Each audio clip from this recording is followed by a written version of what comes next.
है। एक तरह से पूरे मुल्क को हम देखें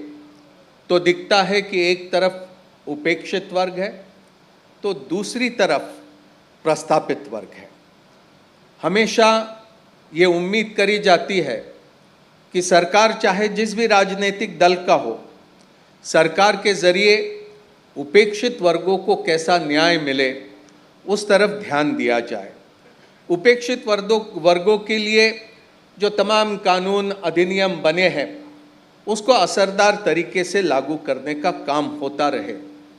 लेकिन पिछले दिनों में 2014 से जब से मोदी की सरकार बनी है तो उपेक्षित वर्गों को और भी उपेक्षित रखा गया और प्रस्थापित लोगों को और भी मजबूती से कैसा प्रस्थापित किया जा सकता है वो एक प्रयास हम देख रहे हैं। मैं समझता हूं कि देश के लिए ये बहुत ही दुर्भाग्यपूर्ण है। हाल ही में मैं सोच रहा था, राहुल जी लगातार इस बात को लेकर मांग करते रहे कि जातिगत जनगणना हो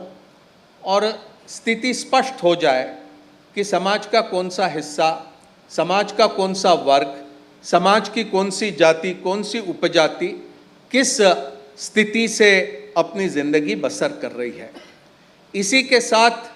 मैं ये भी सोच रहा था कि हर साल बजट जब प्रस्तुत होता है लोकसभा में तो उसके एक दिन पहले एक आर्थिक सर्वेक्षण प्रस्तुत किया जाता है जिसमें आर्थिक स्थिति को लेकर सारी स्थिति वहाँ पर सामने मुल्क के रखी जाती है। कौन सी समस्या है, किस तरह के नीतियों की आवश्यकता है, इस पर वो प्रकाश डालने का एक प्रयास रहता है। तो जैसे हर वर्ष आर्थिक सर्वेक्षण लोकसभा में रखा जाता है, वैसा ही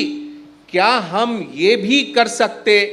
कि सामाजिक न्याय की स्थिति क्या है देश में, इस पर हर वर्ष लोकसभा के सामने एक रिपोर्ट रखा जाए ताकि समाज का कौन सा हिस्सा किस स्थिति में है, सामाजिक न्याय उसे हासिल हो रहा या नहीं हो रहा, ये भी स्थिति सामने में आती रहे।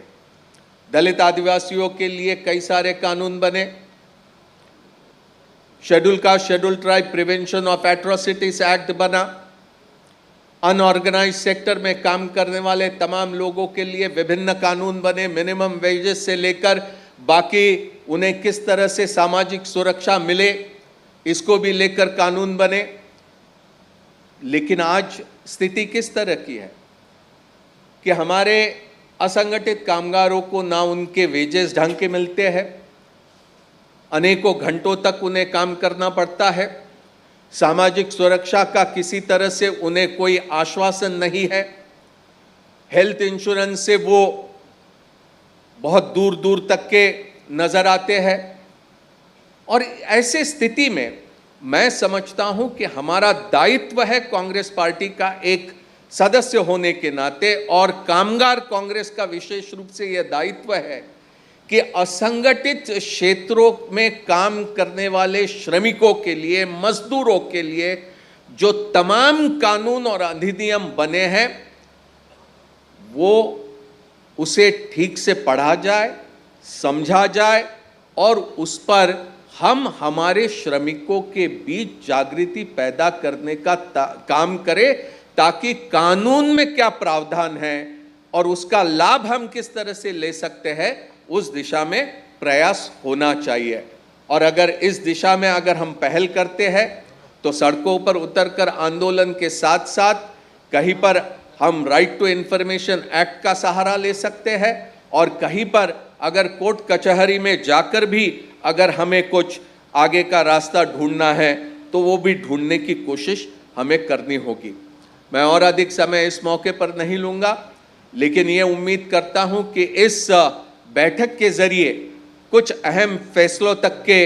कामगार कांग्रेस पहुँचेगी और आने वाले दिनों में और भी अधिक असरदार तरीके से असंगठित क्षेत्रों को संगठित करने की दिशा में हमें प्रयास करना होगा। मैं समझता हूं कि जिस तरह की